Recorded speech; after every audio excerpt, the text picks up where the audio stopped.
white day.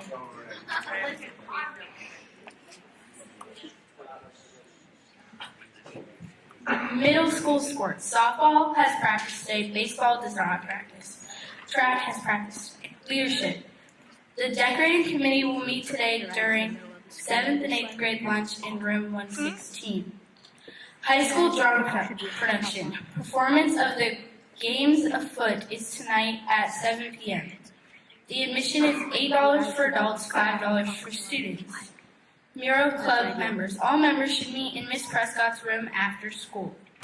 May 6th, Sports Photo Day. Yearbooks are on sale until May 1st. You must bring your order form in advance. No extra copies will be available.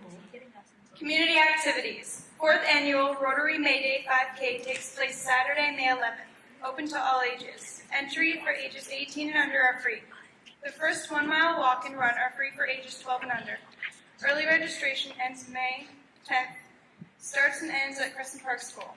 After school activity at the Eddy. The Young Writers Flash Fiction Contest. Good afternoon. Creativity Wednesdays. Please report to room from May 211. 3rd That's to June Brooklyn 5th. Gordon. Please report to room 211. Thank you. $80 prepaid for all 5 days. Yuma and Cisco Girls Power Tech. May 18th open to girls ages 13 to 18 at Yuma. RSVP by May 15th. For more information on the program, please talk with your rep teacher or the office. This day in history. On this day in 1954, the Salk polio vaccine field trials involving 1.8 million children began in McLean, Virginia. In ensuing decades, polio vaccines would all but wipe out the highly contagious disease in the Western Hemisphere. The Daily Extra. 900 trillion. The number of footballs it would take to fill the Grand Canyon. Have a good day, Telstar. And Izzy and Ollie have a couple more days left as our April announcers, but round of applause for Izzy for Ollie for being our April announcers.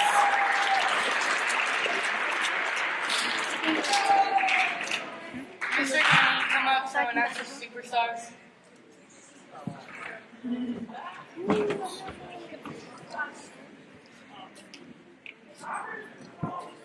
Good morning, everybody. How are we doing? We made it to Friday. Now it's going to rain all weekend. It's okay. All right, so for the month of April, as we always do, starting with the 6th grade, the April Superstar Award goes to a student who has shown outstanding growth throughout the school year. Starting off a bit shy, she has bloomed into a strong young lady with so much to offer her classmates and teachers. In language arts, the superstar has truly come out of her shell. Participating in book discussions was not easy at first, but she pushed herself to engage in the discussion more and ask the questions that she had while reading. She shows a lot of enthusiasm about the books she reads and enjoys telling others about them. Social Studies has been a class where she has showcased her art skills. Her projects are full of detail and imagination. Teachers really look forward to seeing her hands-on projects, including her mummification poster, Egypt book, and her Ulysses summaries. Brings creativity to her assignments. Starting in September, a shy young lady has been gaining confidence and communication skills. Being flexible is a skill all students tackle with in middle school. Our superstar not only can adapt and flex in the classroom, but it was the focus of her science fair project as well. For the month of April, we'd like to congratulate Emma Newell.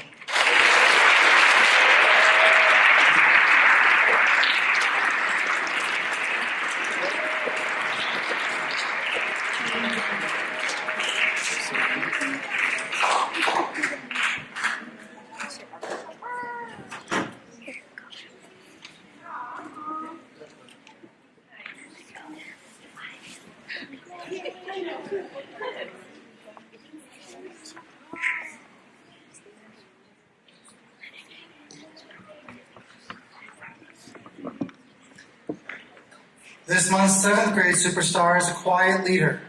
She works well with and cares for all of her peers. Many would call her a true friend, and she is very respectful to everyone she interacts with. She is always kind and courageous always has kind and encouraging words for all. This superstar is always on task in the classroom. She is at or ahead of teacher pace and is never missing work. She exceeds the standards in creativity and craftsmanship with her artwork and writing skills. Her art captivates the viewer by showing what is exclusively her own very unique style. She is also an outstanding actress who performed with the drama club and was a member of the field hockey team. She cares about her physical health by consistently excelling in PE and fitness classes. She is also a regular in the fitness room after school. This superstar is an eager reader, which translates into an excellent writer as well. She is self-motivated and works well in all environments. She can do it all herself or work in groups successfully. She has an uncanny ability to stay focused even in an environment where distractions are everywhere. This young lady makes everyone's day just a little bit brighter with her friendly smile and great attitude. Please join us in congratulating the 7th grade superstar for the month of April, Rebecca Palmer.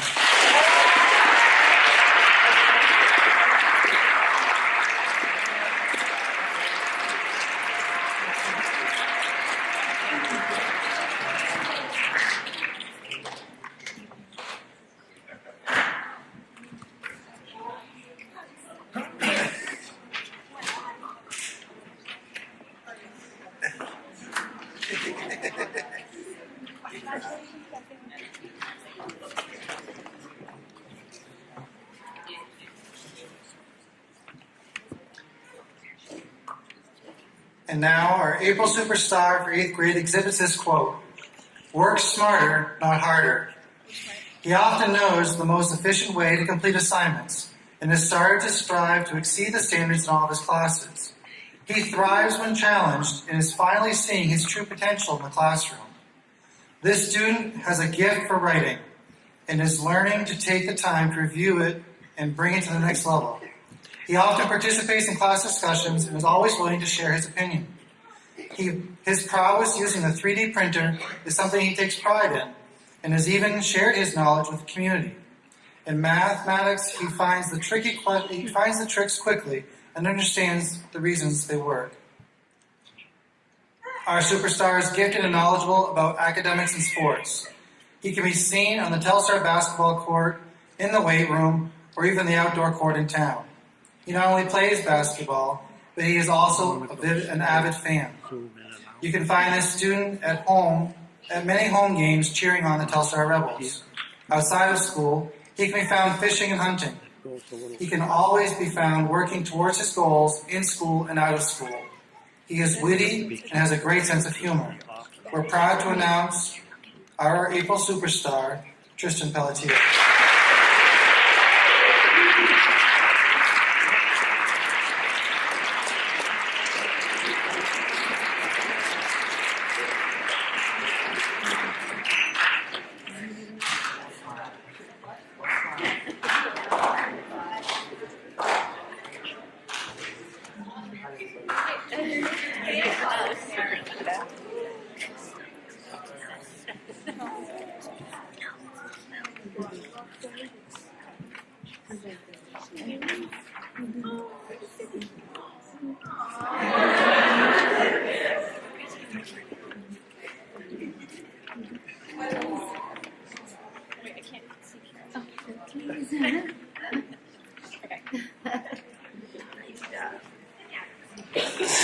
We give one more round of applause for our 3 superstars.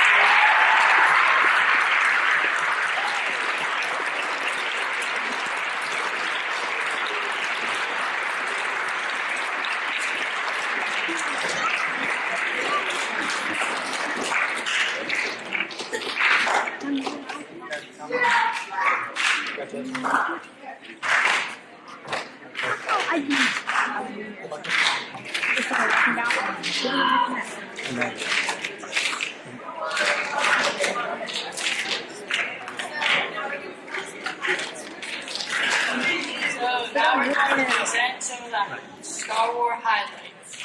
For being patient with your peers, having a positive attitude, and participating in class, doing an awesome job on 10 interesting things about you. Representing TMS well at community events, being respectful on the Florida trip and trying new things, excellent behavior, and not adding to chaos. Being focused and positive, working hard to complete assignments, and participating in class. For helping others with technology issues, being a leader in group challenges, and going above and beyond over vacation to be academically successful. Now we will do the backpack drawing for the boys.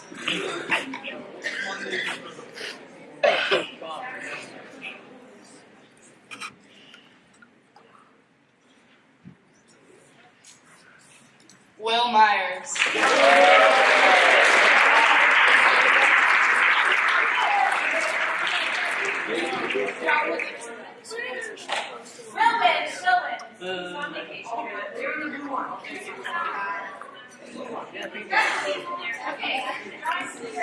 Now for the girls.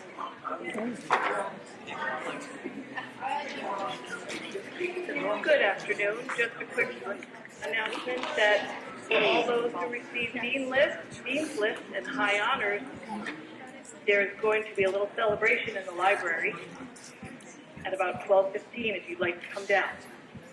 Thank you. Bella Broussard.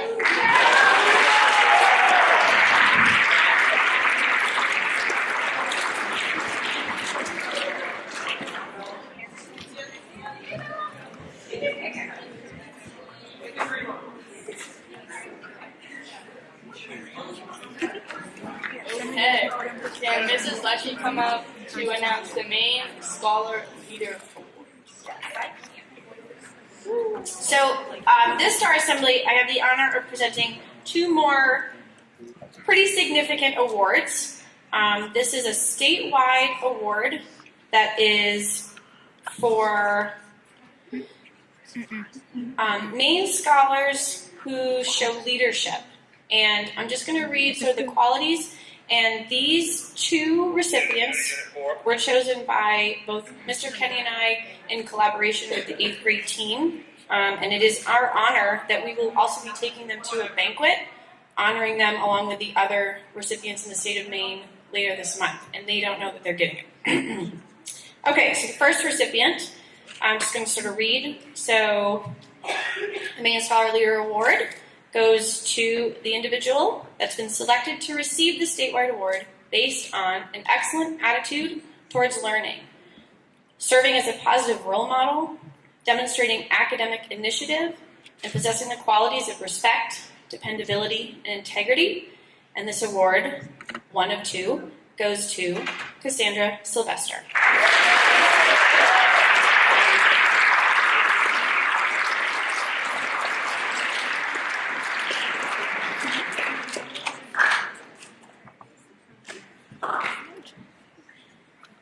And then our second award goes to an individual based on excellent attitude towards learning, serving as a positive role model, volunteering in his community, and possessing the qualities of respect, dependability, and integrity.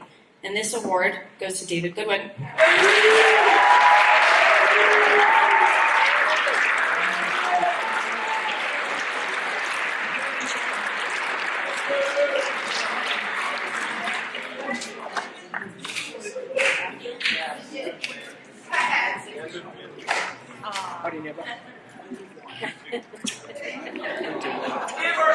There we go. Yeah.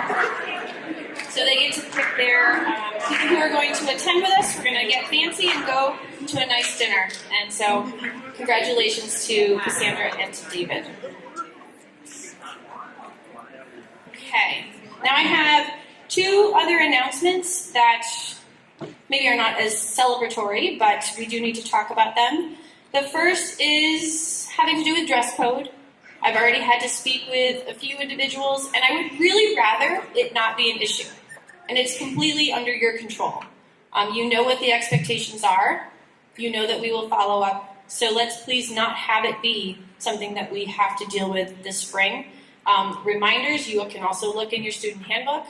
But mostly what I've been talking to people about recently has been the length of what we're wearing, boys and girls. So when your arms are down, actually down, it should not be anything that is above your thumbs. And I would ask that you just respectfully adhere to that. And that's because we respect our bodies and we respect the privacy of the things that are under our clothes. And let's just do that. So we have the fancy dance, another thing coming up. It's really fun. Mrs. Coslino and the Student Leadership Committee, they put a lot of work into that, and it's going to be a blast. We've got decades, I believe is the theme. Yes, with different decades representing. So your outfits, you might want to go for it and wear fancy 80s dress up. Maybe I might do that. I don't know. Something stuck in my closet. Crimp your hair. But you do need to be eligible for that dance. Yes, it's special. Yes, it's only once a year. You still, eligibility applies. And so this week and next is what your eligibility will be based on. I'm hoping you had a good week this week. I did hear lots of kind things and hard work and kids getting caught up on stuff. Nice to hear that people worked really hard over vacation, making plans. If this week wasn't so great, make a plan and hit it out of the park for next week, because that will be the determining factor, and there's no wiggle on that. And at this point, I would like to invite Mrs. Prescott up to tell us about a fun opportunity.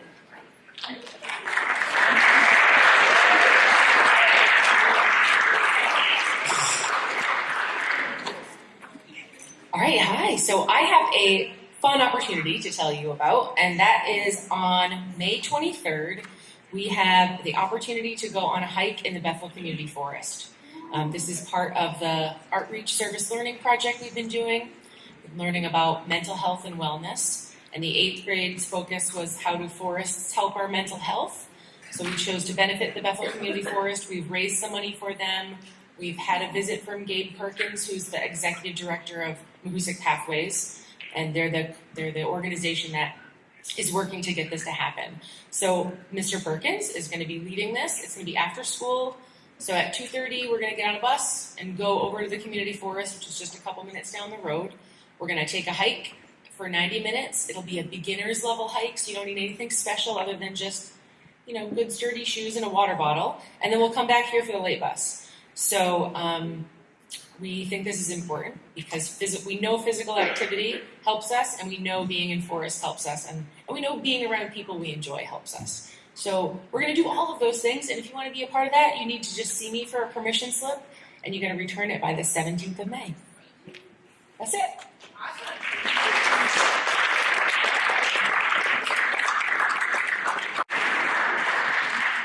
And Macy, Natasha, sorry, I said your name wrong. Natasha and Julia, come up, please.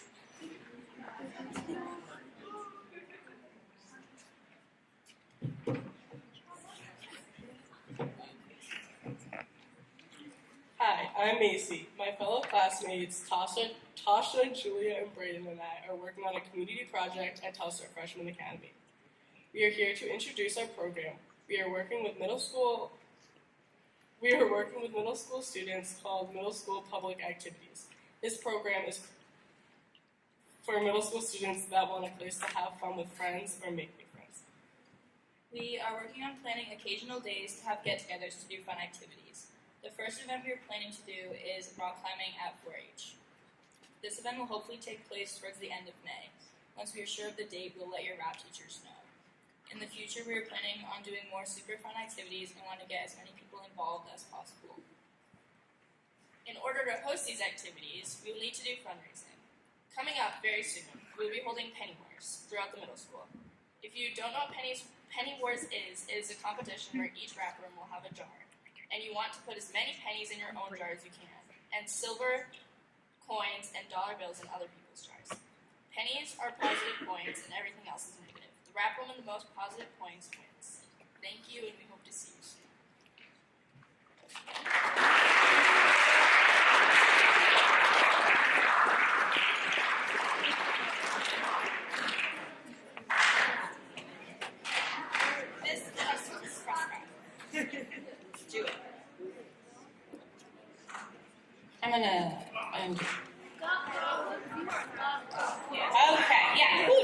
right?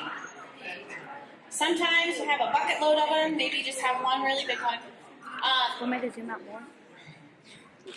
But this is the focus for this month, and I'm gonna be as brief as possible because it's more fun when we hear from students. But I want to talk about, so when we have this really big problem, part of what makes it feel like a problem is that we maybe don't really have a method for finding the solution. And believe it or not, there's actually research behind and lots of models to follow in order to be a problem solver. And so instead of a problem dweller. So I just want to share with you a couple of those steps, and then we have an awesome group, 2 groups actually, who work together, who modeled that beautifully, and they're going to tell you about their experience. So why? Why do we care about this, Mrs. Lecce? Why should we be good problem solvers? Well, actually, more than just because I say so.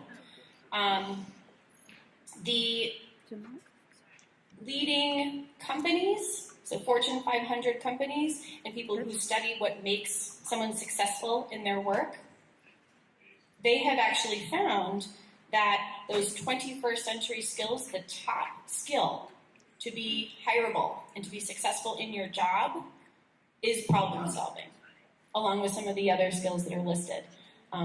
Critical thinking, being creative. Hey, it's almost like we know what we're doing. We celebrated our creatives last month.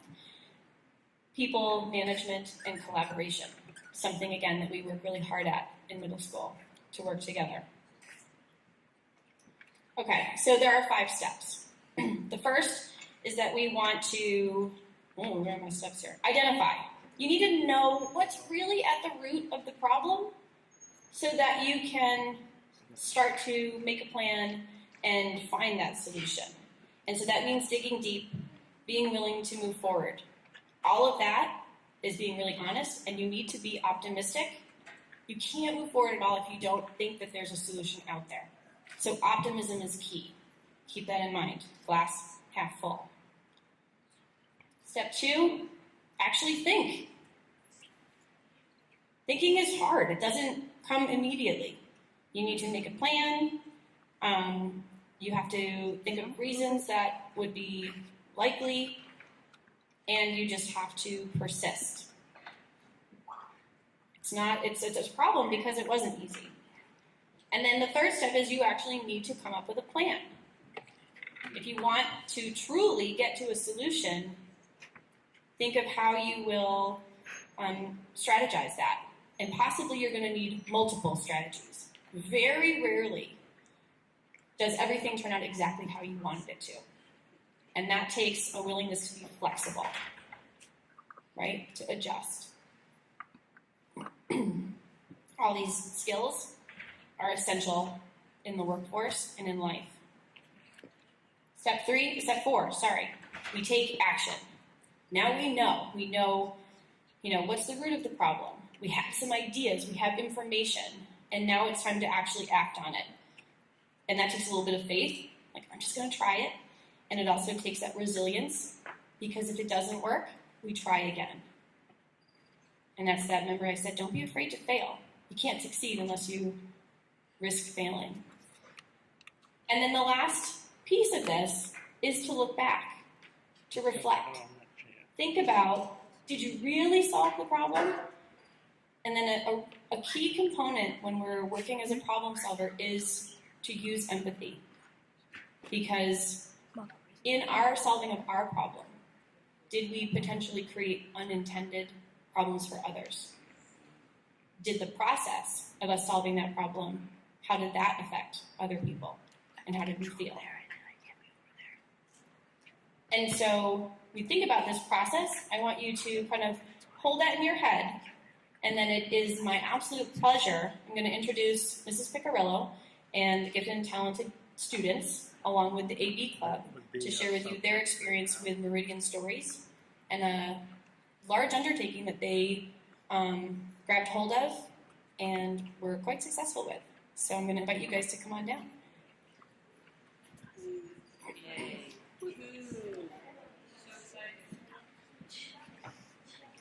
Should I go? I guess so. Yep. Got it.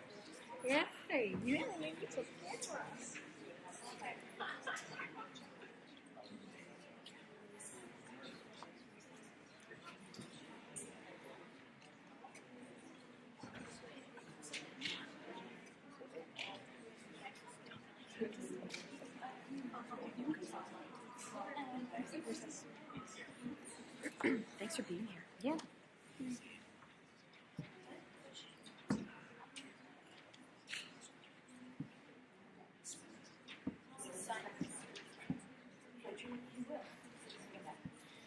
Okay, thank you for giving me a second to organize.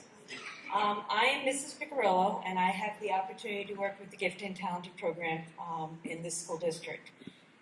This year, we had the opportunity to be part of the Meridian Stories. Each project we have two different groups that presented. Each project, the students had to do all of the research. They had to design it, create it, and complete it without any teacher directive. I was only allowed to answer questions and encourage problem solving. With the help of the newly formed AV Club under Brooks Morton and Wayne Howe's advisement, we were able to document all the parts of the project in this presentation, and you will very shortly hear from the students about all aspects of this project. To give you a little bit of a time frame, these students, after Christmas break, came back and started the challenge. Weather permitting, they worked on it 1 hour a week. The end of February vacation, the AV Club joined us, started filming. We completed filming the first week of March. We submitted our project the end of the second week of March. So it was very quick to get this all completed. So at this time, I'm going to introduce the Rube Goldberg Contraption Defying Gravity group. This group's job, or the direction, was defined as a car jack, a forklift, a pulley, dumbbell curl. There are lots of ways to hoist an object off the ground cleanly and efficiently. Not here. Integrating the famous Rube Goldberg, the team must create a device that defies gravity using at least 2 mechanical steps to raise an object or objects 1 meter off the ground.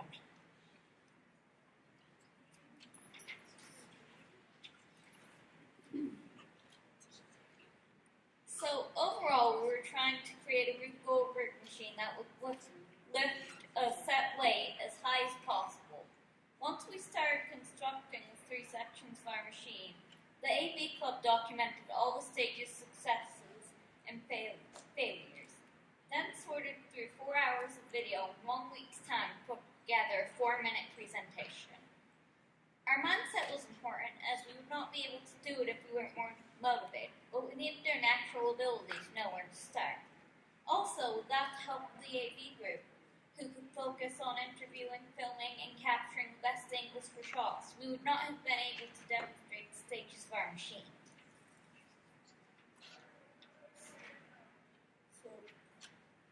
So, optimism is the ability to put aside fear and resistance when learning something new, and we needed that because we didn't know if it would work, but we had to keep on going. Otherwise, it would have been useless, and we would have had nothing to do. So.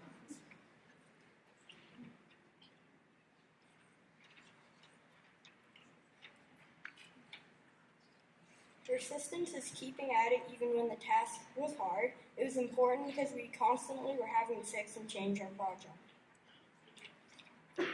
Resilience is the ability to bounce back from setbacks and learn from failure. We had constant issues with many problems. Fixing them and trying new ideas was evidence of resilience. Empathy is learned by putting oneself in another person's shoes. As each group tried to get their project to work when linked to another group project, we saw our own and all of the group's problems, and we learned. Flexibility is trying different ways to find a solution. Everybody showed flexibility in order to make our portion connect with the other portions of the machines and continue to work. Would anyone from our AV Club like to share thoughts about filming this project and editing the process?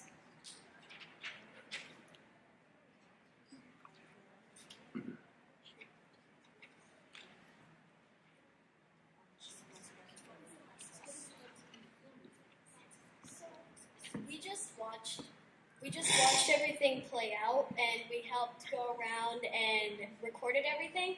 It was really fun watching everybody work together, and it was a really good experience. Everybody did a really good job making the project itself, and it was really fun.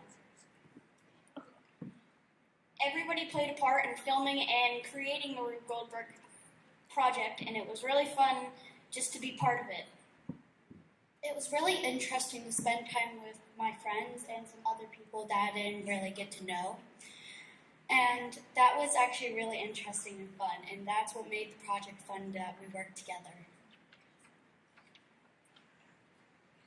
Once the AV Club created the video, we watched it and made recommendations for the final edits. And the judges liked what we did. We could have done better in the biography, music, and storytelling aspects by actually adding them into the script and filming, but overall it was good.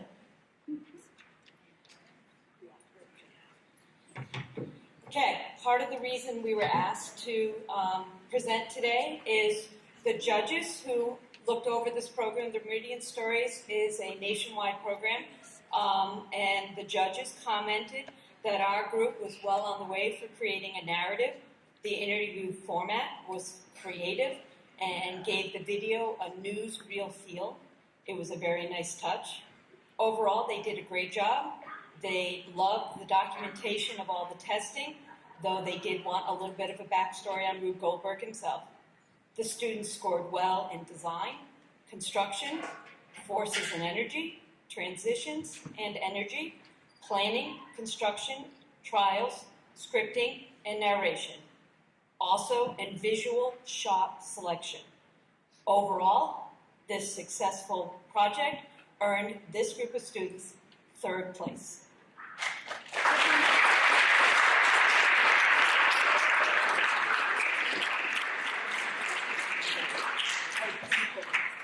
Okay. Out of 25 different schools entering into the program. Yes, sorry. So at this point in time, we're going to show you the Rube Goldberg project.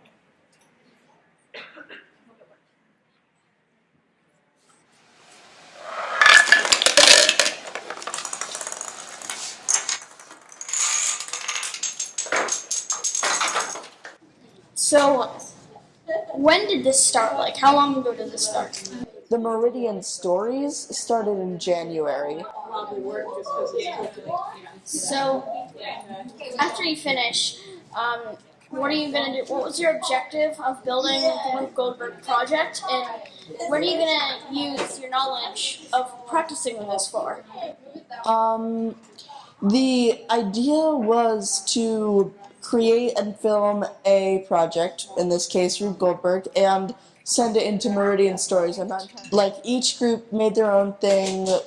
We didn't have any interference from other groups unless we needed help or suggestions on how to do something, and then we just put it together into something that worked. Alright, so I guess it's the end. Thanks. Have this weight roll down here, and then we're going to have it knock this popsicle stick up, which will knock this down, and we'll have it in a position where it dumps marbles into this bucket, which pushes the bucket down and lifts the weight up. So, is this modeled off of something else, or is this original? Just randomly original. Alright. So the ball rolls down this ramp, hits that paper towel tube, which causes some balls to roll into that bucket, lifting up the popsicle stick, allowing the orange ball to roll down into the dominoes, where it'll send off the wooden wheel, which knocks down the box and starts up the pulley. Okay, ready? We're going. 3, 2, 1.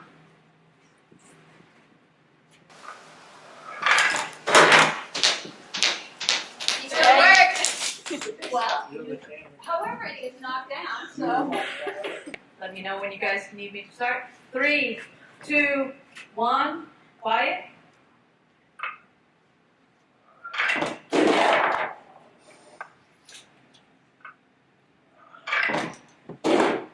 Yeah.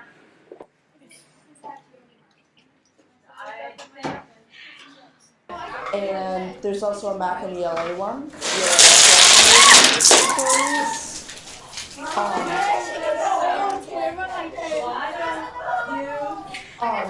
so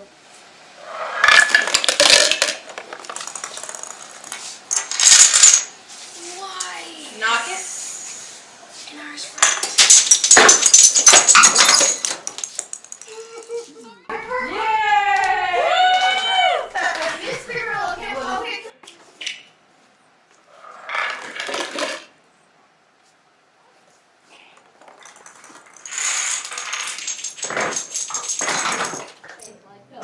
We're making our Rube Goldberg machine, which is kind of like water flowing down some little cardboard pipes into a bucket with a car going along with it. It's a kind of weird design, but hopefully it'll work. This is the piece that didn't quite get into the project to start with. That was going to fill a bucket and launch the initial part. That was going to start it, but anyway, that's at least the filming of the pieces. Uncork it so they can see the rest of what should have happened.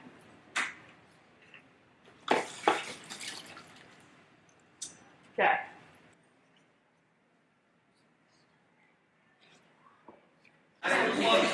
Okay, that's it. Is Alexis Hoy here? She should be coming down at this point in time. She's huh? Oh, there you go. Come on down. You were part of this. Thank you. Okay. The second project we submitted was part of the Sportscasting History Project, and it is described as the following. Imagine being a sportscaster reporting live based on images being streamed to you from a GoPro camera on Paul Revere's hat. We were tasked to pick a key moment in world history and create a play-by-play account of the action with a broadcaster and a color commentator. We had the option to do our presentation in a couple different formats, from animation to storyboard, and to do live action recreations. Though the main focus was not of the form of the presentation, but of the historical content as presented through the dialogue of the sportscasters. So the creative process was, we started out by figuring out what we were going to do, and that we had several ideas. This was what we chose the murder of a dude from 1916. And so we started by finding first-hand accounts of what happened, because the actual event is very, very blurry. The details are very blurry, so we had to find first-hand accounts, some of which contradicted each other. There was a diary entry, a coroner's report, and another first-hand report from another one of the murderers. The information was taken and put into a timeline, and we drew from that to write the script. We chose to split the tasks among the five of us. I wrote the parts discussing historical research and did the extra historical research surrounding the current events of 1916, which was when World War I ended. May wrote the newscast from the facts we had found. Cyrus helped me and edited the script a lot. Nyla made maps of where the events happened and made the background for the video. And Jace wrote the parts discussing murder and cyanide because we needed that for some reason. We then cut out part of the script to make the video fit the allotted time because we only had 4 minutes.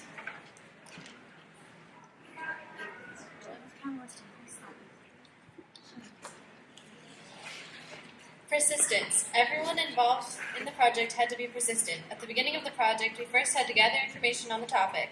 The first source of information we were given was a 40-page packet. The packet had college-level vocabulary and was very difficult to navigate.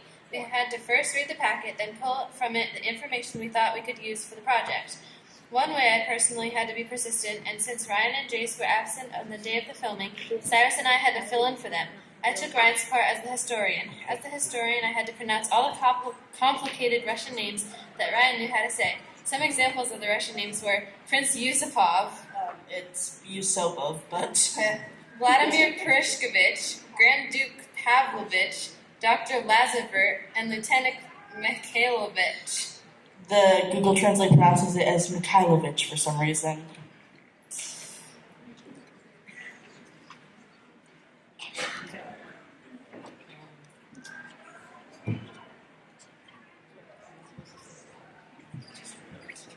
When we had our completed version of the script, our group did a test and found out that our script was 4 times as long as our permitted video time.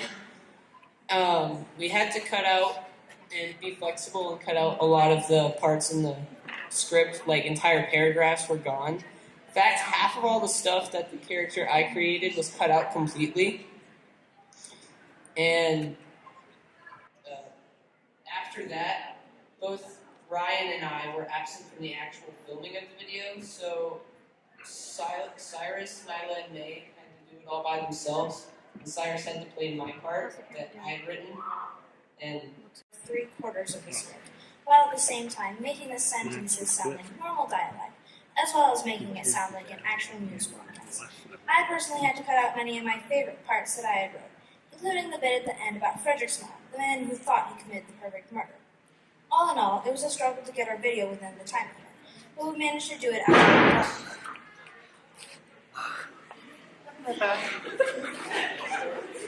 a lot of lost hard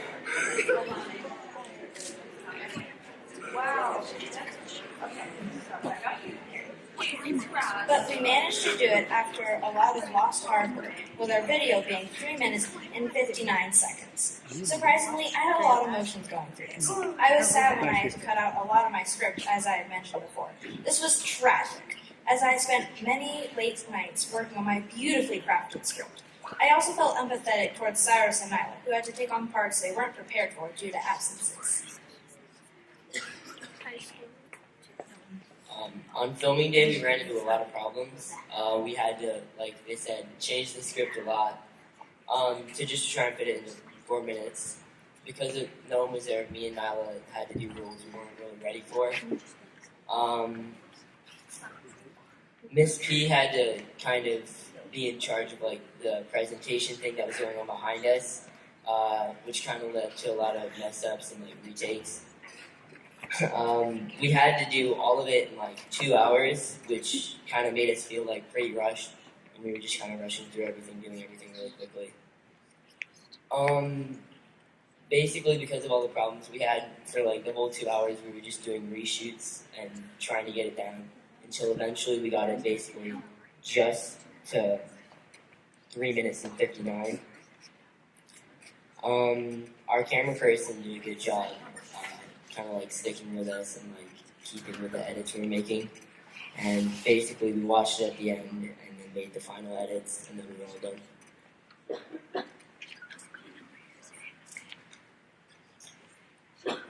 In this particular project, the judges from the Meridian Stories commented that they liked the hand-drawn map, the use of images behind the commentator and sportscaster, the sense of urgency in the initial announcement, giving clear context to an unknown historical event, and making use of the expert Dr. Sanchez to talk about cyanide. And in the storytelling, raising the stakes when the poison didn't work, nor the shooting. And courageous pronunciation of the Russian names. This group received a perfect score in resonance, analysis of content, and storytelling. They scored 9 or higher in the following areas: clarity of content, key historical figures, sports genre, script and announcers, media editing, and visualization. This outstanding effort placed this group exactly a half a point behind the first place team, earning them second place. Congratulations.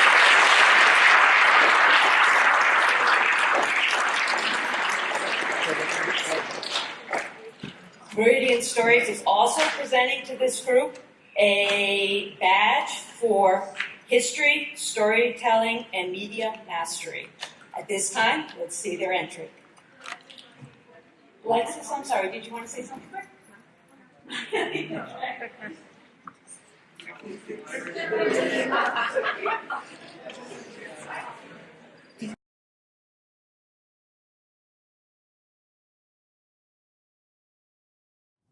Hello, and welcome back to MBC, your official murder broadcasting corporation. Today we are recapping the recent findings of the murder of Gregory Rasputin.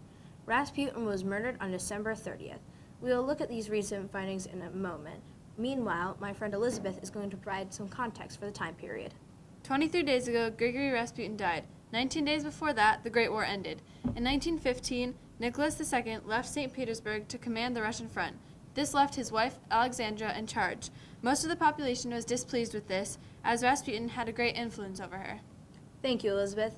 Right now, we are seeing the 5 murderers gathered at Prince Felix Yusupov's. They have invited Rasputin over for dinner. And what's this? They are using foul play. They have just announced that they plan to poison Rasputin using potassium cyanide. We have cyanide expert Dr. Sanchez here to talk to us about cyanide and its effects. Dr. Sanchez? Thank you, Samantha. Cyanide, if you didn't know, is a highly lethal poison that comes in 3 forms of matter: potassium cyanide, a powder; sodium cyanide, a liquid; and hydrogen cyanide, a vapor.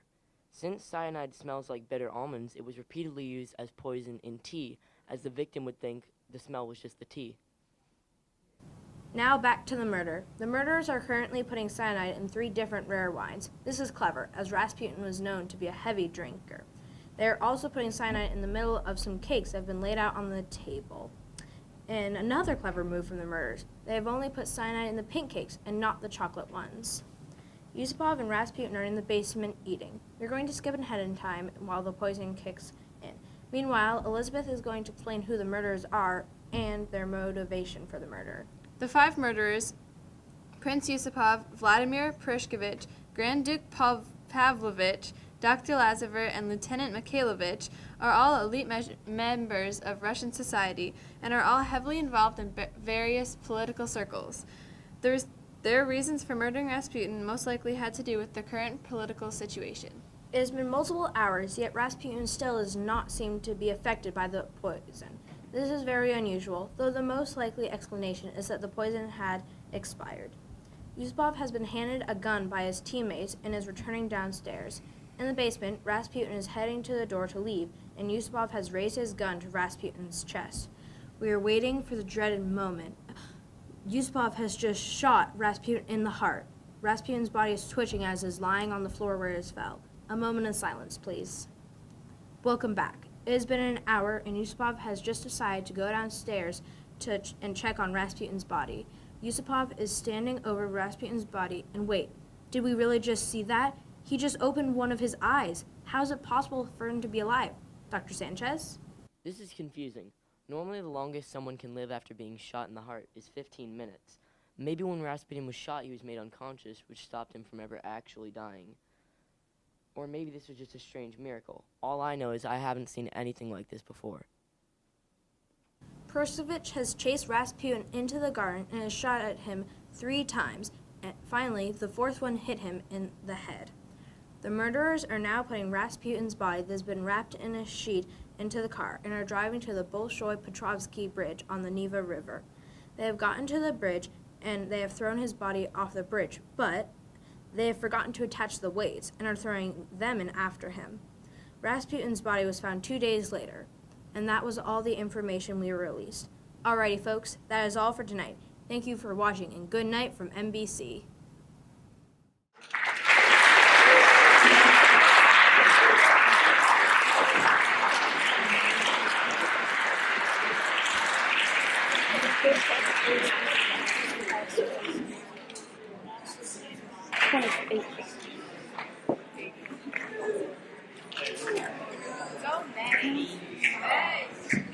Okay, awesome job to our Meridian Stories participants and their achievement, not only for just successfully completing the project, but actually doing quite well and representing Telstar in the competition. So, round of applause for everybody involved.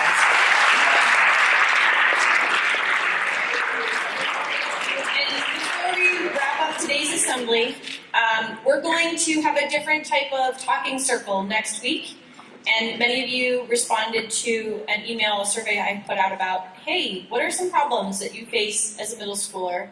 And so what we're going to do, I'm going to share that data. I did tell everybody this is completely anonymous. I don't even know who shared what problems they have. But what I want to let you know is that you have many things in common. And you are definitely not alone with having the problem that you have because it was repeated multiple times. And so I'm going to pick just a couple, And then in your rap groups, we'll use the talking circle sort of model, and I'm gonna challenge you in your rap groups to see if you can propose some solutions to these problems, to really think about it, strategize, and offer how would you deal with this? And then we'll share those each rap group. I'm gonna give you guys some sticky chart paper, and then whatever your group comes up with, we'll put them in the wall going to the middle school office so that we can all benefit from thinking outside the box, and I'm sure that you will come up with different strategies in each group. So that's to come. And let's see.